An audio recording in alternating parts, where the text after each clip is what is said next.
Operation ಸಿಂಧೂರ ಹೆಸರಲ್ಲಿ mega air strike ನಲ್ಲಿ ಪಾಕಿಸ್ತಾನದ 80 ಜನ ಫಿನಿಶ್ ಆಗಿದ್ದಾರೆ. ಪಾಕಿಸ್ತಾನದ ಸುಮಾರು 50 ಮಂದಿಗೆ ಗಂಭೀರವಾಗಿ ಗಾಯವಾಗಿದೆ. ಪಹಲ್ಗಾಮ್ ದಾಳಿಗೆ ತಕ್ಕ ಉತ್ತರವನ್ನ ಕೊಟ್ಟಿದೆ ಭಾರತೀಯ ಸೇನೆ. ಪುಲ್ವಾಮಾ ದಾಳಿ ರೂವಾರಿ ಅಜರ್ ಕುಟುಂಬವೇ ಕಂಪ್ಲೀಟ್ ಆಗಿ ನಾಶವಾಗಿದೆ. ಪುಲ್ವಾಮಾ ಸಂಸತ್ ಭವನ ಸೇರಿ ಭಾರತದಲ್ಲಿ ಹಲವು ದಾಳಿ ಸಂಘಟಿಸಿದಂತಹ ಜೈಷ್ ಎ ಮೊಹಮ್ಮದ್ ಉಗ್ರ ಸಂಘಟನೆಯ ಸಂಸ್ಥಾಪಕ ಯಾರಿದ್ದಾನೆ ಮಸೂದ್ ಅಜರ್ ಭಾರತದ ದಾಳಿಯಲ್ಲಿ ಕುಟುಂಬದ 10 ಸದಸ್ಯರನ್ನ ಕಳ್ಕೊಂಡಿದ್ದಾನೆ.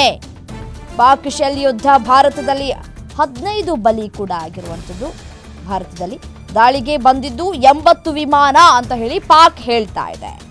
5 ವಿಮಾನ 2 ಡ್ರೋನ್ ಅನ್ನ ಹೊಡೆದಿದ್ದೇವೆ ಅಂತ ಹೇಳಿ ಪಾಕ್ ಬಡಾಯಿಯನ್ನ ಕೊಚ್ಕೊಳ್ತಾ ಇದೆ. ಆದರೆ ನಮ್ಮ ಭಾರತೀಯ ಸೇನೆ ಉತ್ತರವನ್ನ ಕೊಟ್ಟಿದೆ. ಅದಕ್ಕೆ ಯಾವುದೇ ರೀತಿಯಾದಂತಹ ಡ್ರೋನ್ ಮತ್ತೆ ವಿಮಾನ ಯಾವುದೇ ಹಾನಿಯಾಗಿಲ್ಲ. ನಾವು ಸೇಫ್ ಆಗಿ ನಮ್ಮ ಭಾರತ ಒಳಗಡೆ ಬಂದಿದೆ.